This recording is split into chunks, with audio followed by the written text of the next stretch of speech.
Okay, so we've basically gone over the machine. Now we've come to probably the most important part of the Graco system, and that's the application gun. Now this is a fusion gun. It's basically the base model. There is a model above this which has a cartridge which you just chop and change. But we find that sometimes that can become very expensive. So with this gun here, it actually completely pulled apart. With a set of O-rings, you can rebuild it very, very quickly if it needs to. But this is where most of the maintenance needs to be done. And it's not at the end of the day, but this is during spraying as well. So the gun itself actually connects to the manifold, which I showed you earlier. Now the most important part of the manifold is these areas are kept clean. Now this is the resin side, this is the ISO side. They are labelled A for the ISO side, for the A side. Now if there's any ISO left on this face or within the valve area, it will go and crystallise and you may have a blockage. So it's really important to make sure that you clean it. Generally I wipe it with some acetone and then scrape it with a knife to make sure that there's no build-up, and then just put some grease which will seal it. But that's not to say that it still won't crystallise. So just before I put the gun on, I just make sure that they're both just with a very small screwdriver, which actually comes with the gun kit. Clean it out, make sure that there's no crystallisation. Then once that's done, you can put just a smear of grease on it, and then we can fit the gun. All right, let me just shut that down. Okay, so as I mentioned, just a small screwdriver like this one actually comes in the kit. Just want to make sure you actually that's got just a little bit of crystallisation in it. Want to make sure that's all clean. And also that side.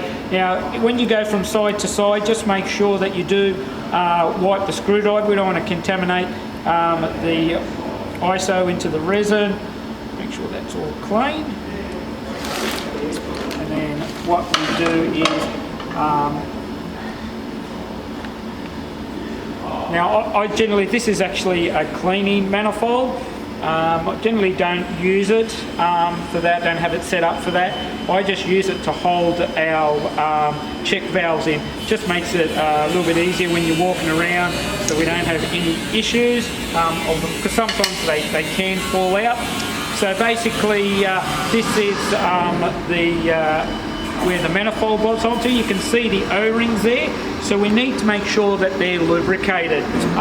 Just make sure that you have got grease on them, because if we do get a little bit of ISO or resin, especially the ISO, it can stick to the manifold, and what you'll find is that if you don't check your manifold and you try and bolt your gun on, you'll have a leak. Now you think if this is 2,500 psi, you know, the chemical is, especially the ISO, can affect you quite seriously in your health aspect.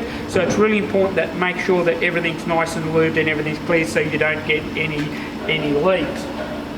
So this is a fusion grease. You'll get a tube of this in with the kit. So generally this is all we use. We try not to use too much Vaso.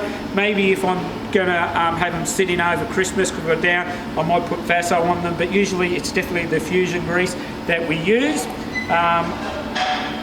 I just always make sure, just put a bit extra on the seals, on the O-rings, just make sure that they're well lubricated, nice and soft.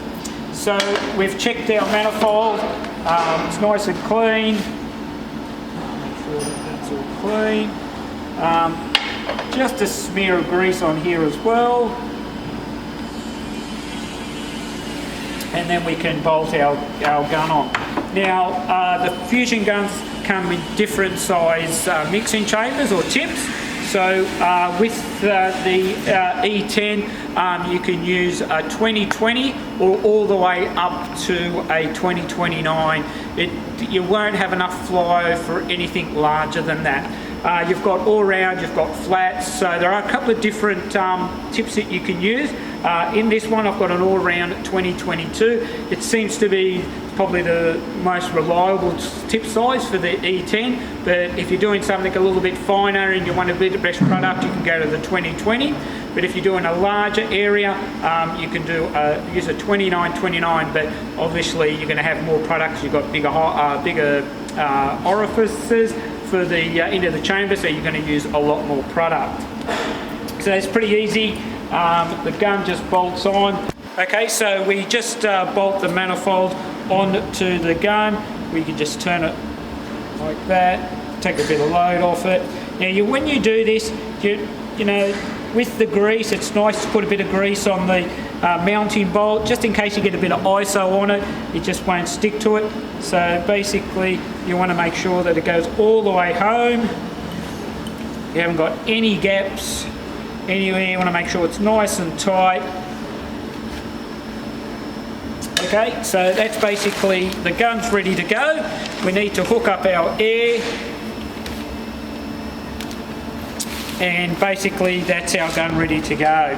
So the controls on the gun are a trigger, so it triggers on and off. Now there is a lock on the back of the gun, so at the moment it's in the lock mode, so the gun won't, the piston won't move, so it won't allow any product through.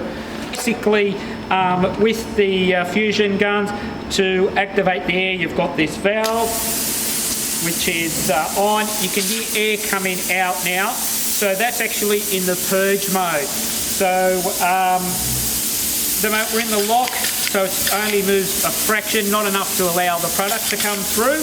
For us to allow product through, you just push in on the back knob and let it come back out. Now you'll notice when it's unlocked, there's a large gap between the cover and the knob itself.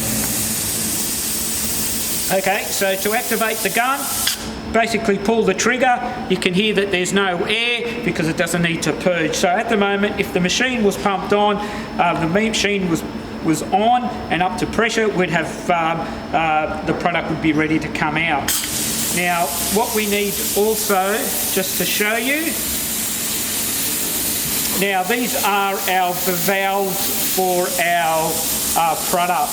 Now when you've got it set up and you're at 2,500 psi and you're ready to spray, you just turn these on and basically you'll feel a thump. That's the pressure taking up any slack that's in the system. Some people can feel it, some people can't. I think it's quite pronounced. It's quite. I think it's, you know, it's quite a big feel. Sometimes it's a bit of an indication if you don't have felt it before and you don't feel it when you turn it on, that could be a blockage. So just keep it in mind. Just try over, you know, the first few times, just turn them on and feel the thump. Then when you get a lot more practice, you'll know if there's no thump, you might have an issue. So basically these just turn on and off. You don't turn these on until you've got pressure because you don't want any air to enter the system. So basically we're really, with the gun set up as we've got here, we're ready to spray. So in the next part of the video, what we're going to do is show you how to drain the tanks with the polylube. So once we drain the polylube, and then we can start putting the product in. I'll show you how to get it recirculated to heat it up, and then we can apply it.